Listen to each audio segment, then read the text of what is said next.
1 0 Lift off normal. Here we have a majestic liftoff.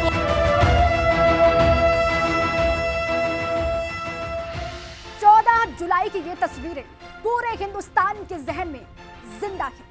अब इस सफर के मंजिल पर पहुंचने का वक्त आ गया है। लॉन्चिंग से लेकर लैंडिंग तक क्या हुआ? क्या चंद्रयान चांद की सतह पर हमारी उम्मीदों के मुताबिक कदम रखेगा? सफल लॉन्चिंग के बाद क्या चंद्रयान को और इम्तिहान देने पड़े? वैज्ञानिकों की सूझबूझ से क्या चंद्रयान की स्पीड कंट्रोल में है? जमीन से चांद तक के सफर में चंद्रयान को क्या-क्या मिला? आखिरी चुनौती से निपटने के लिए सॉफ्ट लैंडिंग को लेकर इस बार चंद्रयान 3 की क्या है तैयारी? आज हम आपको चंद्रयान के साहसिक सफर की जानकारी सीधे इसरो कमांड सेंटर से देंगे। चंद्रमा पर तिरंगा लहराने में बस कुछ ही घंटे बाकी हैं। हर बढ़ते कदम पर हिंदुस्तान ही नहीं बल्कि पूरी दुनिया की नजर।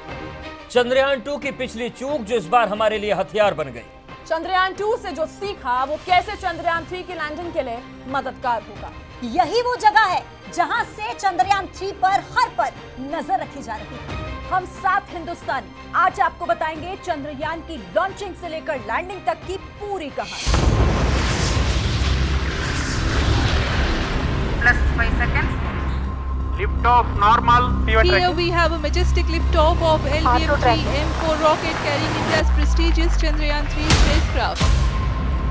14 जुलाई को चंद्रयान लॉन्च हुआ और महज 16 मिनट में रॉकेट ने चंद्रयान 3 को पृथ्वी की कक्षा में छोड़ दिया और इसी के साथ ही चंद्रयान 36,500 बाय 170 किलोमीटर की इलिप्टिकल यानी कि अंडाकार कक्षा में स्थापित हो गया। इसे अंडाकार इसलिए कहते हैं क्योंकि इसका एक साइड छोटा होता है और दूसरा साइड लंबा होता है।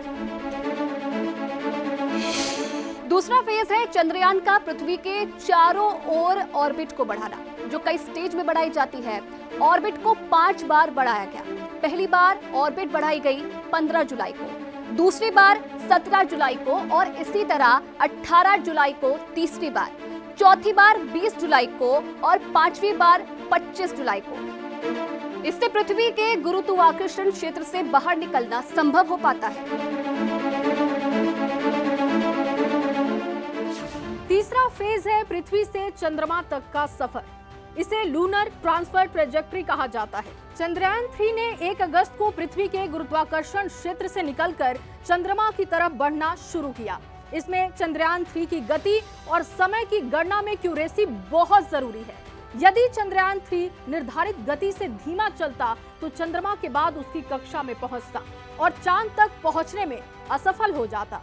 इसी तरीके से यदि चंद्रयान 3 निर्धारित गति से तेज चलता तो चंद्रमा के वहां पहुंचने से पहले ही उसकी ऑर्बिट में पहुंचकर पार कर जाता और चांद तक पहुंचने में असफल हो जाता।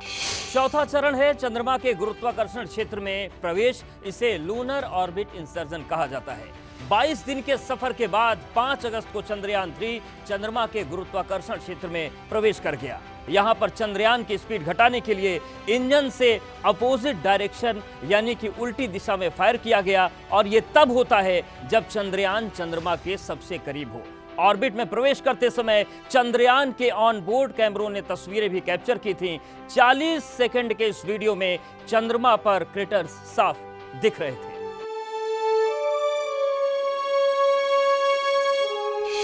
पांचवा चरण 16 अगस्त तक चंद्रयान चंद्रमा के चक्कर लगाता रहा, लेकिन ऑर्बिट धीरे धीरे घटाते हुए पहली बार ऑर्बिट कम की गई 6 अगस्त को, दूसरी बार 9 अगस्त को, तीसरी बार 14 अगस्त को और चौथी बार 16 अगस्त को ऑर्बिट घटाई गई।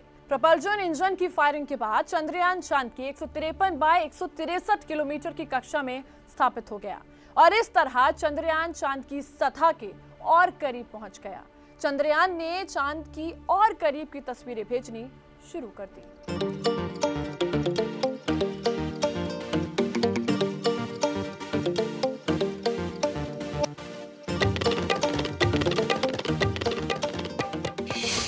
छठा चरण यानी कि लैंडिंग का फाइनल काउंटडाउन शुरू हुआ। 17 अगस्त को चंद्रयान 3 के इंटीग्रेटेड मॉड्यूल के दोनों हिस्से अलग हो गए। प्रोपल्शन मॉड्यूल से अलग होकर लैंडर मॉड्यूल पहली बार चांद की कक्षा के चक्कर लगाने लगा। शुक्रवार यानी कि 19 अगस्त की शाम को डिबूस्टिंग करके यानी कि रफ्तार को घटाकर लैंडर की कक्षा को कम किया जाने लगा। लैंडर की कक्षा घटकर 113 बाय 157 हो गई, यानी कि चांद से सबसे कम दूरी 113 किलोमीटर रह गई। इसरो के इसी टेलीमेट्री ट्रैकिंग और कमांड नेटवर्क IST-RAC के मिशन ऑपरेशन कॉम्प्लेक्स यानी कि MOX से चंद्रयान 3 की लगातार निगरानी की जा रही है। भारतीय डीप स्पेस नेटवर्क यानी कि ISDN के जरिए नासा और यूरोपीय अंतरिक्ष एजेंसी ESA की मदद से चंद्रयान की हर सेकंड की ट्रैकिंग हो रही है। सातवां और सबसे चुनौती भरा आखिरी फेज, सॉफ्ट लैंडिंग। 19 अगस्त की देर रात डीबूस्टिंग की प्रक्रिया हुई, यानी लैंडर की रफ्तार घटाई गई और तब इसकी कक्षा घटकर 25 किलोमीटर बाई 134 किलोमीटर रह गई। प्रोपल्शन मॉड्यूल चंद्रमा की सतह से 100 किलोमीटर दूर ही सर्कुलर ऑर्बिट यानी गोलाकार चक्कर लगा रहा है। सबसे कम दूरी यानी 25 किलोमीटर से 23 अगस्त को चंद्रयान सॉफ्ट लैंडिंग करेगा। लैंडिंग की प्रक्रिया 5:45 से शुरू होगी। अब तक के सारे चरण चंद्रयान 2 ने भी पूरे कर लिए थे, लेकिन आखिरी 15 मिनट में ही गति पर कंट्रोल ना हो पाने की वजह से चंद्रयान 2 चंद्रमा की सतह पर क्रैश कर गया था। लैंडर को 30 किलोमीटर की ऊंचाई से चंद्रमा की सतह पर लैंड कराने तक की प्रक्रिया सबसे चुनौती भरी होगी। चांद की परिक्रमा करते हुए उसे अचानक 90 डिग्री एंगल पर चांद की तरफ बढ़ना होगा।